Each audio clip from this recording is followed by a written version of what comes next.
क्योंकि इस्लाम में भी बिल्कुल साफ लिखा है कि जहां मुसलमान मेजॉरिटी में हैं और सत्ता में बैठे हैं वहां किसी को बख्शो मत, बाकी सब काफिर हैं।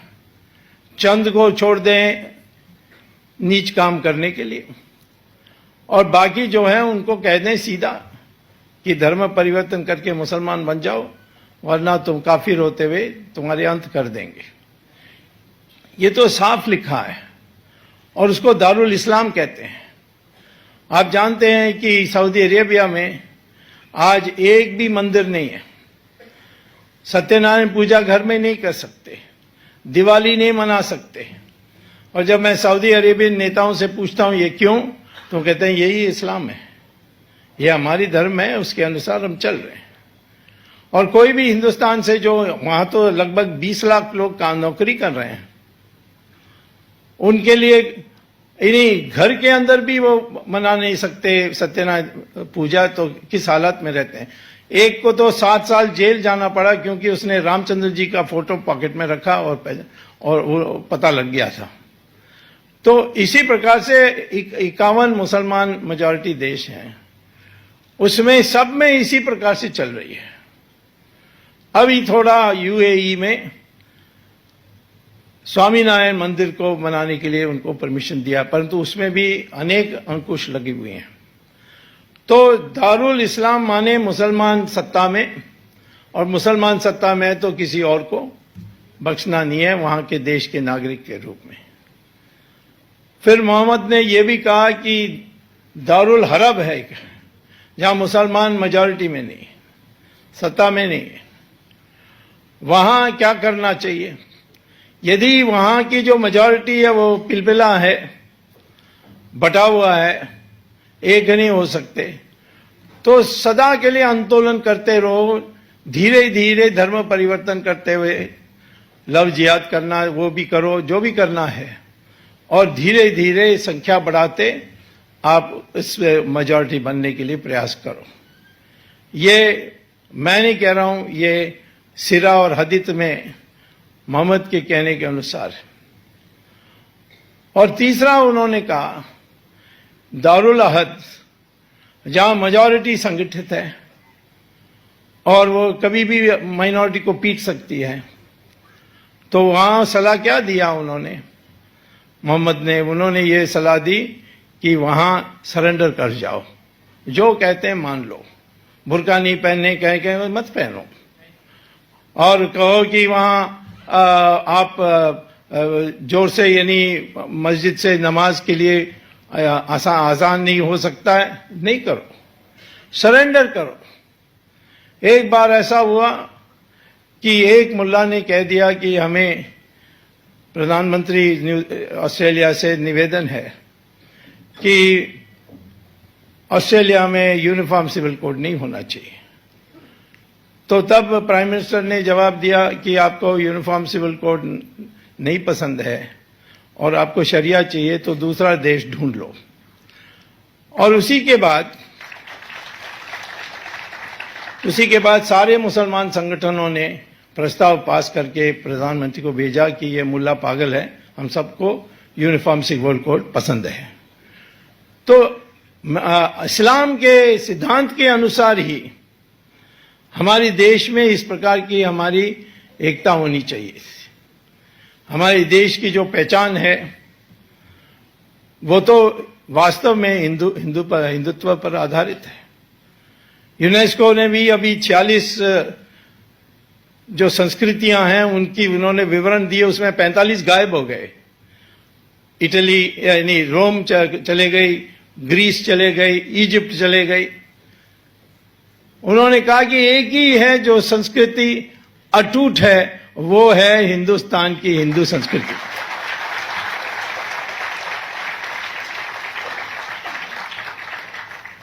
तो इसीलिए मैं आज ये पूछने चाहता हूं कि 1947 में हमने सीधी बात कहनी चाहिए थी, इस देश में मुसलमान रहना चाहते हैं, रह नहीं सकते हैं, परंतु आपका धर्म जो है वो इस्लाम हो सकता है। हम तो मानते हैं कि सब धर्म से भगवान प्राप्त हो सकता है। कोई और धर्म में ये नहीं लिया, कोई और उपासना पद्धति में ये बात नहीं है कि हर उपासना पद्धति से आप भगवान प्राप्त कर सकते हो। क्रिश्चियनिटी में कहते हैं कि तुम क्राइस्ट पर विश्वास नहीं करते हो तो तुम डेविल, तुम्हारे दिल में, तुम्हारे शरीर में डेविल बसा हुआ है। इस्लाम में कहते हैं तुम काफिर हो और तुम्हारी हत्या अंत करनी होगी। सिर्फ हिंदू धर्म में, हिंदू की उपासना पद्धति विभिन्न जो है उसमें ही है कि सारे धर्मों से भगवान प्राप्त हो सकता है। हाँ, ये हम नहीं कहते हैं कि सब धर्मों से उसी स्पीड से प्राप्त हो सकता है। हम समझते हैं सबसे ज्यादा हिंदू से ही हम जल्दी पहुंच सकते हैं। लेकिन ये होते हुए हमें उस समय स्पष्ट कर देना चाहिए कि हमारी अपनी विभिन्नता हो सकती है उपासना पद्धति में, परंतु संस्कृति में कोई फर्क नहीं होगी। और यही है, मैं देखता हूं कि बाकी कारण नहीं है तो मुसलमान भी ये मान लेता है। इंडोनेशिया में मैंने देखा है, उनका एयरलाइन का नाम है गरुड़ा, यहां एयर इंडिया, और वहां अनेक संस्कृत नाम जगह जगह में। जकार्ता उनका जो राजधानी है, वहां मेन सेंटर में कृष्ण भगवान रथ में बैठ के प्रवचन कर रहे हैं और कृष्ण और अर्जुना सुन रहे हैं। ये मेन क्रॉसिंग में जो मेन सेंटर की जकार्ता के मेन सेंटर उसमें है, और वो बुरा नहीं मानते।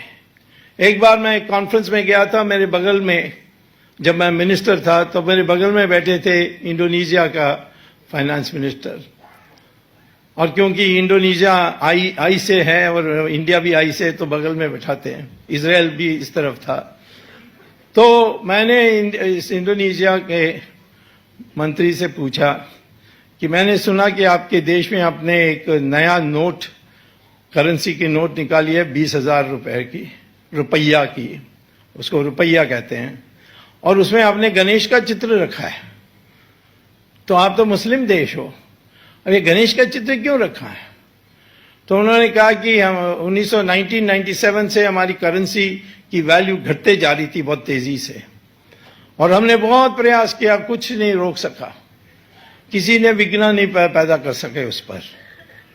तो फिर किसी एक हिंदू पंडित आया था बाली से, उसने हमसे कहा कि आप इस करेंसी की गिरावट को रोकने चाहते हैं तो एक नया नोट छपवाओ 20,000 का रुपया का, और उसमें गणेश का चित्र छाप दो तो ये रुक जाएगा। तो हमने कहा कि सब कुछ हमने ट्राई किया, कुछ नहीं हुआ, तो ये भी ट्राई करके देखते हैं। और आज भी आप जो इंडोनेशिया में जाएंगे तो 20,000 के नोट में गणेश की चित्र छपी हुई है। वो तो ओपनली कहते हैं हम तो मुसलमान हैं, हमारी जो मजहब है वो तो मुसलमान इस्लाम है, परंतु हमारी संस्कृति हिंदू संस्कृति है। तो इसीलिए मैं कहता हूं कि हम तो ये नहीं कहते हैं कि सब हमने हिंदू धर्म को मानना चाहिए, हिंदू उपासना पद्धति को मानना चाहिए, परंतु संस्कृति तो एक ही हो, इस मिट्टी की संस्कृति। और आखिर में ये मुसलमान कुछ भी कहें, हमारे देश में उनका पूर्वज कौन है, उसका एक ही रास्ता है टेस्ट करने के लिए, वो है डीएनए टेस्ट। और जो जर्नल ऑफ जेनेटिक्स है यूनिवर्सिटी कैम्ब्रिज, उसने रिसर्च किया, उसने यही रिसर्च में पाया है कि सारे हिंदुस्तानियों का डीएनए एक ही है। कन्याकुमारी से कश्मीर और जामनगर से डिब्रूगढ़, सारे इंडियंस की जो डीएनए एक ही है। किसी का रंग अलग हो सकता है, धूप के निकट में है तो थोड़ा काला होगा, और बर्फों के हिमालय में रहोगे तो उतना काला नहीं होगा। इस प्रकार से फर्क हो सकती है, परंतु जो डीएनए है वो जो आपकी पैदावार के टाइम पर फैसला करती है आप किस प्रकार के व्यक्ति होंगे, वो एक ही है हम सब लोगों का।